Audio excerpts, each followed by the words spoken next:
Indian premier league IPL এর চলতি আসর খেলতে যাওয়ায় বর্তমানে দেশের বাইরে রয়েছে মোস্তাফিজুর রহমান ও সাকিব আল হাসান। এদিকে চলতি মাসের ২৬ তারিখে ত্রিদেশীয় সিরিজ খেলার আগে অনুশীলন ক্যাম্প করতে ইংল্যান্ডের সাসেক্সে যাওয়ার কথা রয়েছে বাংলাদেশ দলের। সাসেক্সে ১০ দিনের কন্ডিশনিং ক্যাম্প শেষে আইরিশ মাটিতে ত্রিদেশীয় সিরিজ খেলবে বাংলাদেশ। এছাড়াও অনুশীলন ক্যাম্পের অংশ হিসেবে সাসেক্সে দুটি প্রস্তুতি ম্যাচ খেলবে জাতীয় দল।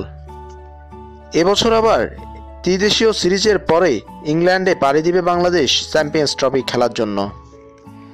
আইপিএলে ব্যস্ত থাকা দুই বাংলাদেশি সাকিব আল হাসান ও মোস্তাফিজুর রহমানের সাসেক্সের ক্যাম্পে যোগ দেওয়ার কথা ছিল না। তবে এক বিশ্বস্ত সূত্রে জানা গেছে আইপিএলের মাঝপথেই সাসেক্সের ক্যাম্পে যোগ দিবেন মোস্তাফিজুর রহমান। এখন পর্যন্ত আইপিএলে মোস্তাফিজুর রহমান খেলেছে মাত্র একটি ম্যাচ, তাই পরবর্তীতে পুরো সময়টা বাংলাদেশকে দিতে পারে বলে ধারণা করছে বিসিবি। চলতি মাসের ২৫ তারিখে বাংলাদেশে এসে ২৬ তারিখ দেশ ছাড়বেন তিনি।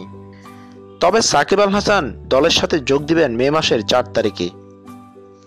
বাংলাদেশের বিশ্বসেরা অলরাউন্ডার সাকিব আল হাসান মে মাসের ৪ তারিখে দলের সঙ্গে যোগ দিলেও কতটুকু আইপিএল খেলা হবে তার সে ব্যাপারে সন্দেহ রয়েছে।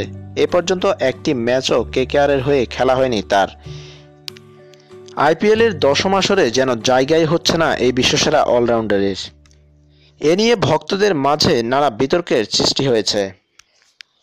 ইন্ডিয়ান প্রিমিয়ার লিগ আইপিএলের এবারের আসরে এই বিশ্বসেরা অলরাউন্ডারের মূল্য না দিতে পারায় ভক্তরা ক্ষুব্ধ হয়েছেন ভীষণভাবে। সাকিব আল হাসানের না খেলা নিয়ে ভক্তরা সোশ্যাল মিডিয়ায় ঝড় তুলেছেন। তবে এত কিছুর পরেও সাকিব আল হাসান বলছেন কলকাতা নাকি তার দ্বিতীয় হোম কন্ডিশন।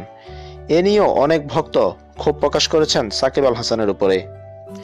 শেষ পর্যন্ত হয়তো কোনো ম্যাচ না খেলেই ফিরতে পারে এই বিশ্বসেরা অলরাউন্ডার। তাতে তার ক্যারিয়ারের ভাবমূর্তি কতটুকু ক্ষুণ্ণ হবে, এ নিয়ে ভক্তদের মাঝে নানা দুশ্চিন্তা দেখা গিয়েছে।